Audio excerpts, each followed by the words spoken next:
Hello students, मैं आप लोगों को इस वीडियो में गोला से संबंधित कुछ महत्वपूर्ण सूत्र बताने वाला हूं। चलो देख लेते हैं। तो ये जो है ये गोला है, ठीक है। गोला आप लोग जानते हो किसे कहते हैं? आप लोग बेलना चौकी का नाम सुने हो? बेलना चौकी, भाई बेलना जिससे आप रोटी बेलते हो, और जो रोटी जो होता है गोल जिसमें आता है वो क्या है? चौकी ना। तो बेलना चौकी।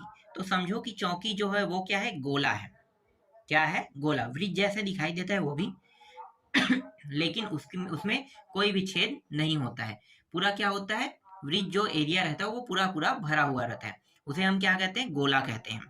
गोले के चार हिस्से हम इसे करते हैं, ठीक है। ये बीचों बीच से एक हिस्सा, फिर ये दूसरा हिस्सा, तो ये चार हिस्सों में बढ़ जाता है। मतलब ये दो रेखा अगर इसमें खींच दिया जाए बीचों बीच, तो ये चार हिस्सों में बढ़ जाता है, और यही क्या करता है? सूत्र का निर्माण करता है।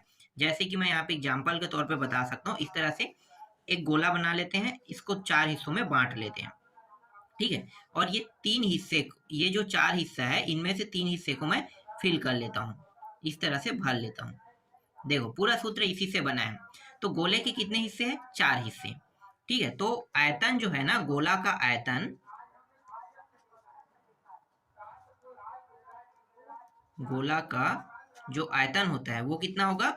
चार हिस्से, मतलब चार लिखोगे, ठीक। चार हिस्से मतलब चार, और एक हिस्सा छोड़ दिया गया, तीन हिस्सा क्या है? भरा हुआ है, ठीक है। हिस्से में चार हिस्सा है और इनमें से एक हिस्सा छोड़ दो तो तीन हिस्सा क्या है? भरा हुआ है। तो ये जो गोला है ना, भरे हुए हिस्से पर ही हम बात करेंगे, छोड़े हुए हिस्से पे कभी बात नहीं करते हैं, ठीक है। बाकी प्रश्न में जो खाली हिस्सा है उस पर काम करते हैं, लेकिन गोला के टॉपिक में जस्ट उल्टा होता है। जो हमने छोड़ दिया है उसको हम नहीं गिनेंगे। क्यों? क्योंकि इसे हमने काट दिया है, मान लो आरी से काट के निकाल दिया है, तो दिखाई क्या दे रहा है? तीन हिस्से, एक दो तीन हिस्सा। तो यहाँ पे 4/3 हो जाएगा। और इसके बाद पाई, ठीक है। पाई क्यों आता है? मैंने बताया था, पाई जो है, पाई का मान 180 अंश होता है। तो पाई को हम हर बार यूज करेंगे, ना कि 360 को, ठीक है। 180 ना लिख के पाई का उपयोग करेंगे। और ये हो जाएगा आर का 3 घात, क्योंकि आयतन निकाल रहे हैं तो आयतन हमेशा घात जो है 3 होता है, ठीक है। ये तो पूरा गोले का सूत्र है। अब अर्ध गोले का आयतन देख लेते हैं। अर्ध गोला का आयतन, अर्धगोले का आयतन क्या होगा? अर्धगोले के आयतन में ये जो हिस्सा है, दो जो चार जो है वो क्या हो जाएगा? दो हो जाएगा। बाकी सब सेम टू सेम रहेगा, पाई आर क्यूब, ठीक है। ये मैं आपको क्यों बता रहा हूँ गोला वाला टॉपिक? क्योंकि गोला से संबंधित आपके एग्जाम, आपके जो बुक है ना उसमें कुछ प्रश्न दिए हुए हैं, और जब तक के आप लोग ये सूत्र याद नहीं करोगे तब तक के बन नहीं पाएगा। मैं भी प्रश्न देख रहा था, आप लोगों को बताने वाला था, तो मैं इसीलिए नहीं बताया हूँ क्योंकि गोला से संबंधित मैंने आप लोगों को अभी तक एक भी टॉपिक नहीं बताया है। मतलब मेरे द्वारा कुछ भी नहीं बताया गया गोला से संबंधित। तो इसलिए पहले गोला को क्लियर कर लेते हैं, उसके बाद मैं इससे संबंधित प्रश्नों को बताऊंगा।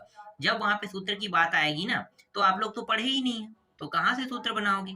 तो सूत्र को पहले पढ़ना पड़ेगा, याद करना पड़ेगा। तो पहले सूत्र को देख लेते हैं, उसके बाद इसके रिलेटेड टॉपिक को मैं आपको बताते चलूंगा, ठीक है। इसके बाद होता है एक वक्र पृष्ठ का क्षेत्रफल होता है। वक्र पृष्ठ का क्षेत्रफल, इसका सूत्र देख लेते हैं। वक्र पृष्ठ का क्षेत्रफल का सूत्र क्या होता है? तो कितने हिस्से? चार हिस्से, ठीक है। अब इसको भी फिल कर देते हैं। आयतन बस में एक हिस्सों को छोड़ते हैं, बाकी में इसे फिल कर देते हैं। तो चार हिस्सा हो गया, तो चार लिखो, फिर पाई आर स्क्वायर। ये है वक्र पृष्ठ का क्षेत्रफल, ठीक है। समझ में आ गया? वक्र पृष्ठ क्षेत्रफल। और अर्ध अर्ध वक्र पृष्ठ क्षेत्रफल कहेगा तो जो अर्ध गोला, अर्ध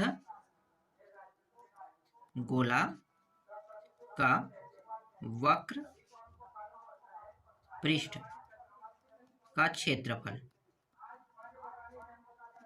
बराबर क्या होगा? तो क्षेत्रफल में अब इसे आधा करोगे? नहीं, आधा नहीं करोगे। क्या करोगे? इसे एक हिस्से बस को कम करोगे, ठीक है। तो 3 पाई आर स्क्वायर। याद रखना, चार हिस्से कम नहीं करना है। कितने हिस्से कम करना है? सिर्फ मतलब दो हिस्से कम नहीं करना है आपको, सिर्फ एक हिस्सा ही कम करना है चार हिस्से में से, ठीक है। चार हिस्से में से एक कम करोगे तो ये अर्ध गोले का वक्र पृष्ठ का क्षेत्रफल हो जाएगा। समझ में आ गया ये भी? ठीक है। तो ये चारों सूत्र है, इनको याद करना है। इससे रिलेटेड प्रश्न आपके बुक में है, तो मैं आपको उसको भी बताते चलूंगा।